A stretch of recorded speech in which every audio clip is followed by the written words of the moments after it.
Vamos a hablar de otro de los factores de riesgo más importantes, que es la dislipidemia. Sin duda se ha catalogado como uno de los factores de riesgo que más riesgo atribuible tiene a la enfermedad coronaria. Y para hablar de nuevos tratamientos, nuevas terapias de tratamiento en la dislipidemia, contamos el día de hoy con el doctor Juan Francisco Figueroa, quien es internista cardiólogo de la Fundación Santa Fe de Bogotá. Bienvenido, doctor Figueroa. Muy buenos días, gracias a todos, qué bueno ver el auditorio lleno. Y es muy chévere esto de que hace muchos años, porque sí han pasado algunos, estuvimos ahí sentados, casi todos los expositores que ustedes ven ahí, pasando revista con algunos de los mismos profesores con los que pasan revista ustedes ahora. Y eso es bastante grato. Un punto antes de iniciar es que vamos a hablar de otra ficha del rompecabezas, porque termina siendo un rompecabezas y el paciente nos va a retar a que toda esta información, falla cardíaca, hipertensión arterial, dislipidemia, terapia trombótica, manejo del infarto, está en un solo paciente. Debe estar en una misma sesión de educación y debe estar incluido en la misma fórmula médica. Entonces ese va a ser el reto principal. Vamos a hablar de lípidos entonces, especialmente de las nuevas terapias hipolipemiantes. No tengo ningún conflicto de interés para esta conferencia, todo está basado completamente en la evidencia. Y de la mano con lo que nos decía el doctor Pedreros, vale la pena decir que los hábitos de vida son supremamente poderosos. Si ustedes comparan esa gráfica, tenemos el hallazgo del factor genético, porque podemos tener un factor genético desfavorable que nos aumente el riesgo de eventos cardiovasculares mayores. Pero por el otro lado podemos tener estilos de vida que pueden ser favorables en azul. Es así como los estilos de vida saludables son mucho más poderosos que el factor genético. Entonces está en nuestras manos y en la de nuestros pacientes modificar ese riesgo de eventos cardiovasculares mayores. Respecto al impacto de este punto, pues es fundamental. Es para todos claro que el colesterol LDL está directamente relacionado con los eventos cardiovasculares mayores, de manera completamente proporcional. Asimismo, si logramos disminuir esa concentración de colesterol LDL en nuestros pacientes, el riesgo de esos eventos va a disminuir progresivamente. Teniendo ese concepto claro, vamos a hablar rápidamente de esta paciente, que es doña Leonor, tiene 58 años y viene por 2 horas de dolor precordial. Estaba corriendo, estaba trotando, la intensidad 10 de 10, con una irradiación y síntomas sugestivos de un evento coronario agudo, con un electrocardiograma que nos muestra un infarto con supradesnivel del ST. Encontramos una arteria descendente anterior completamente obstruida y un ecocardiograma con alteraciones de la contractilidad, especialmente la formación de un trombo dentro del ventrículo. Sus paraclínicos, un colesterol LDL 192, glicada 75. Paciente de todos los días. ¿Y qué podemos hacer con ella? No sé si alguien reconoce ese personaje, ¿no? Que es una paciente hipotética. Viajar en el tiempo. ¿Por qué? Porque yo estoy hablando de eso, la diapositiva no está fuera de lugar. Precisamente es lo que tenemos que hacer con nuestros pacientes, ¿sí? No sé si recuerdan de esta película la actriz. ¿Y qué podemos hacer nosotros? Viajar en el tiempo.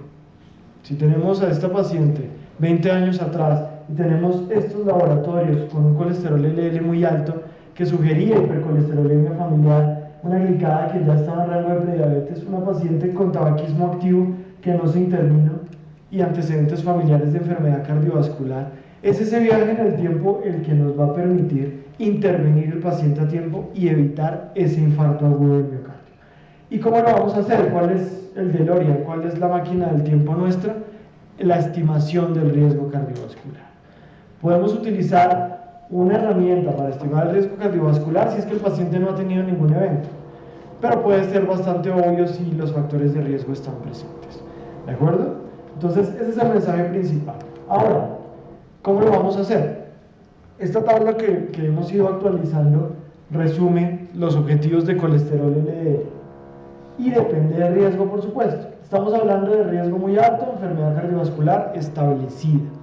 Sin embargo, siempre lo he dicho, paciente con diabetes mellitus, hipercolesterolemia familiar y enfermedad renal crónica nunca serán de riesgo bajo, por lo que las metas de colesterol LDL estarán acá, menos de 55 para la mayoría, menos de 70, que es en lo que nosotros como cardiólogos siempre nos movemos y tenemos que ser bastante agresivos.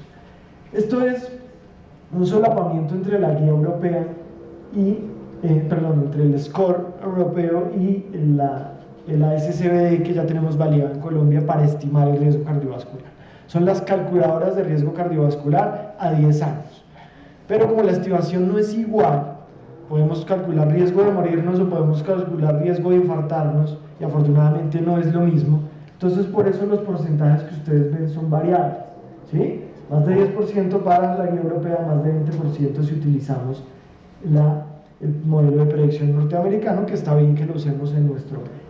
Una vez teniendo claro en qué escenario está nuestro paciente, planteamos una meta de colesterol LDL y ahí es donde se viene la siguiente carreta, y es qué vamos a utilizar. Esto es interesante, que es derivado del estudio de Da Vinci, y simplemente miren el número de pacientes, pues más de 2.000 pacientes. Pero ¿qué pasa si nosotros somos más estrictos con el colesterol LDL en pacientes de alto riesgo? Mayor beneficio. Es decir, una meta de colesterol LDL menor de 70, como nos plantean las guías americanas, nos da una reducción de riesgo absoluto del 4%. Si utilizamos las últimas guías europeas, menos de 55, reducción del 6%. Pero ¿qué tal si hacemos un modelo de predicción y somos más agresivos y bajamos a menos de 40? Pues esa reducción de riesgo absoluto es del 8%. Entonces es probable que sigamos disminuyendo ese rango de colesterol LDL. ¿Qué herramientas tenemos para impactar en ese paciente? Pues las estatinas siguen siendo la primera opción. Pero el objetivo de esta conferencia además es cómo vamos a interactuar con las demás terapias y especialmente con las que vamos a tener próximamente disponibles. Cómo combinar la terapia, que realmente es una estatina de alta intensidad y nos disminuye el 50%, al adicionar un complemento como el ezetimibe nos bajamos a 65%, y si usamos un inhibidor de PCSK9, 85% de reducción. Entonces nuevamente individualizamos el paciente. Esta diapositiva recuerda la idea de que tenemos que educar a nuestros pacientes y nosotros mismos sobre la seguridad y tolerancia de las estatinas. Ellos deben saber las reacciones adversas, pero también deben saber los potenciales beneficios, que claramente son muchos mayores. Tenemos el Improve, y la adición de ezetimibe nos mostró que disminuir aún más el colesterol LDL disminuye el riesgo de eventos cardiovasculares mayores. Pero fuera de estas dos moléculas hemos aprendido a convivir con estas otras, que son los inhibidores de PCSK9. Recordar, ya que el auditorio es variado, el mecanismo de acción, la molécula de colesterol LDL, su receptor de LDL y el PCSK9, la proteína subtilicina quexina tipo 9. La degradación de esos receptores es un proceso natural del organismo. Interferir con esa degradación aumenta el porcentaje de receptores disponibles en la célula y mayor captación del LDL circulante, que es el mecanismo principal de estos medicamentos. Entonces tenemos dos moléculas principales que hemos aprendido a utilizar y con las que hemos visto un beneficio importante en nuestros pacientes.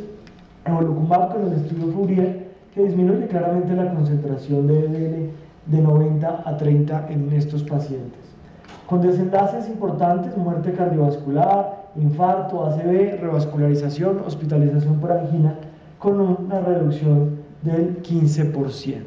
Bastante importante, claro, disminuir el colesterol LDL funciona. Y desenlaces secundarios adicionales.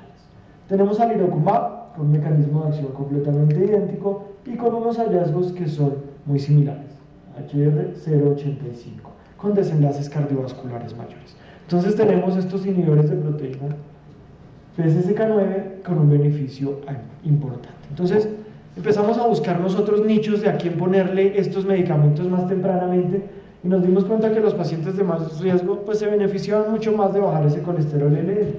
Unos de ellos son los pacientes que tienen varios territorios vasculares comprometidos, lo cual no es infrecuente. Un paciente que tiene un infarto y tiene enfermedad arterial periférica o tiene enfermedad carotidia o una ACV, el impacto es mucho mayor, pero como lo plantea la presentación y el concepto inicial, la idea es no llegar a tener 3 territorios vasculares comprometidos.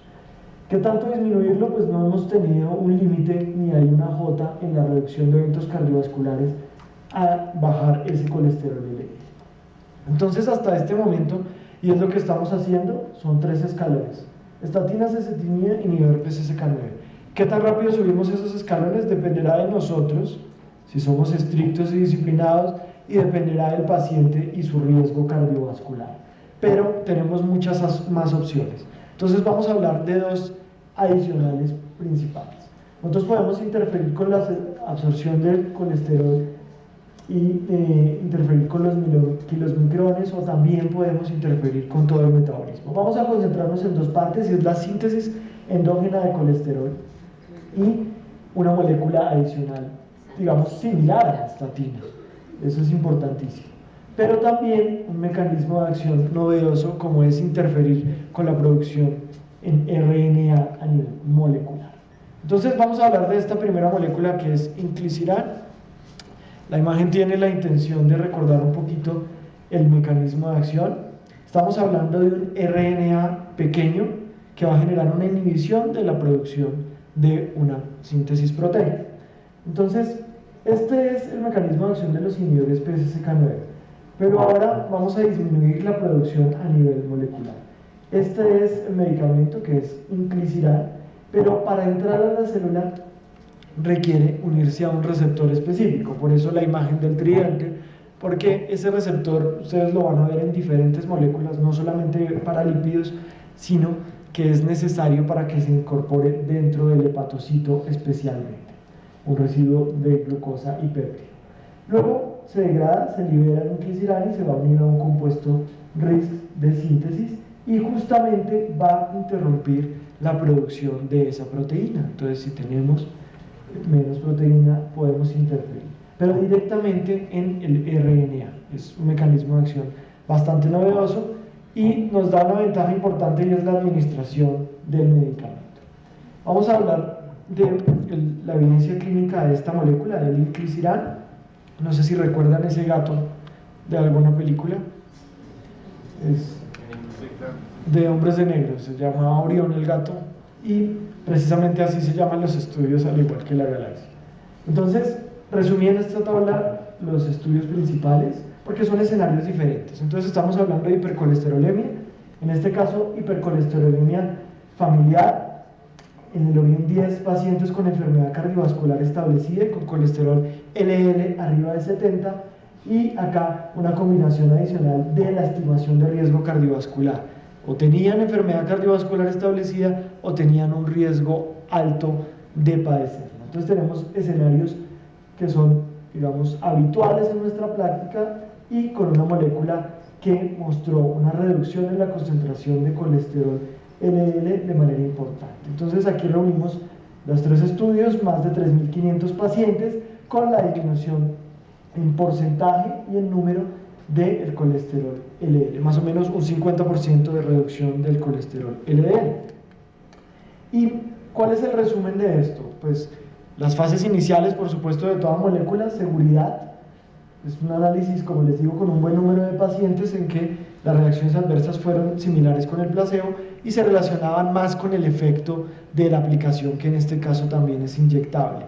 Pero, como lo vamos a ver adelante, la administración es mucho más prolongada que otro tipo de moléculas. 2 veces al año la administración de esta intervención. Entonces, tenemos la posibilidad de reducir el colesterol LDL en un 50% con una inyección que bloquea la producción genética, y además administramos 2 veces al año. En el análisis completo, como les digo, es un 50% de reducción de colesterol LDL.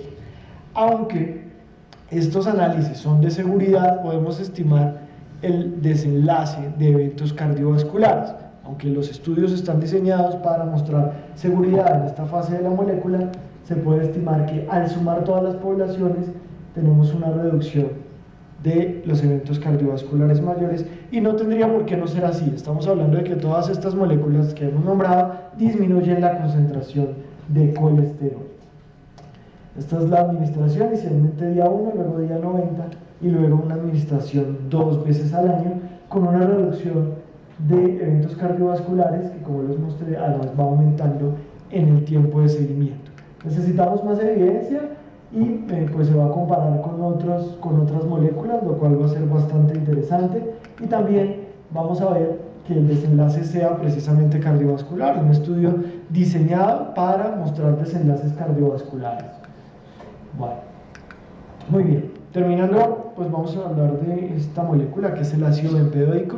La pregunta de revista siempre era la hidroximetilglutaryl-CoA reductasa y el mecanismo de acción de las estatinas para la producción de colesterol LDL. Pues nos vamos en esa misma línea, pero un poquito arriba con la ATP citratoliasa y cómo esta molécula, que es el ácido bempedóico, va a interferir a ese nivel con la producción de colesterol endógeno. Teniendo claro eso, hay varios estudios también.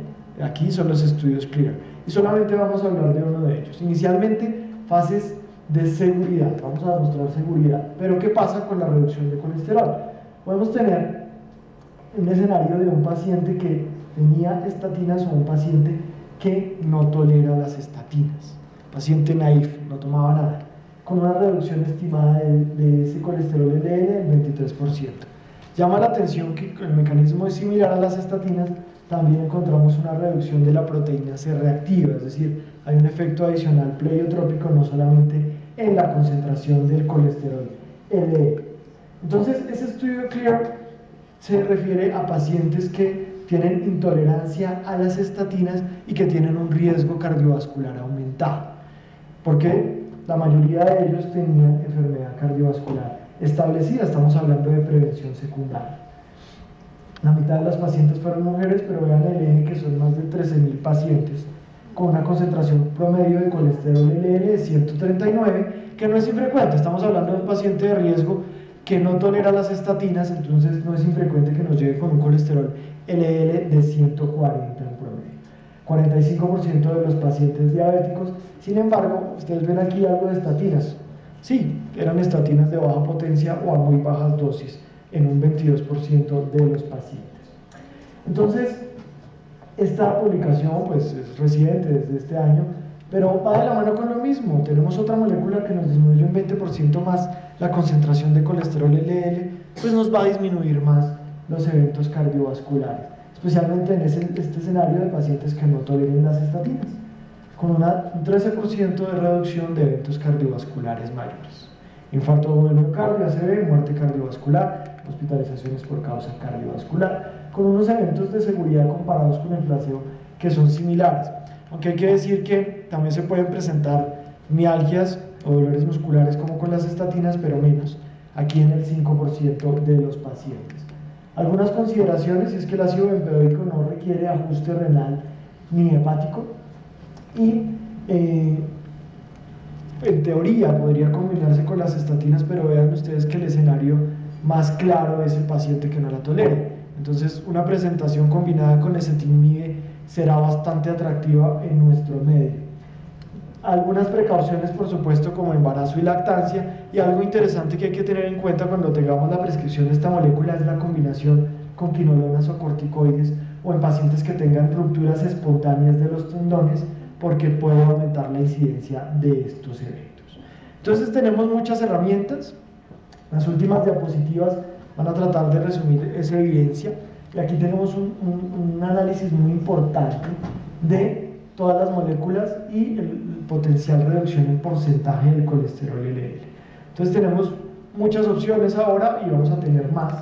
¿Qué vamos a hacer? Ya no van a ser solo 3 escalas. Vamos a terminar con este caso clínico. Paciente de 49 años, hipercolesterolemia familiar, sobrepeso, hipertensión, toma solamente arroz de levadura roja, no tiene síntomas cardiovasculares, pero tiene un colesterol LDL en 259, sus hermanos tienen hipercolesterolemia y cumple criterios para hipercolesterolemia familiar. ¿Qué hacemos? ¿Iniciamos rosuvastatina 20, rosuvastatina 40 más ezetimibe, o iniciamos un inhibidor de PCSK9 de entrada? Esa decisión ahí tenemos que tomarla pues en segundos con el paciente frente a nosotros en el consultorio, y pues es algo de matemática, pero tenemos herramientas que nos pueden ayudar. Entonces, primero acá, ¿cuál es la meta?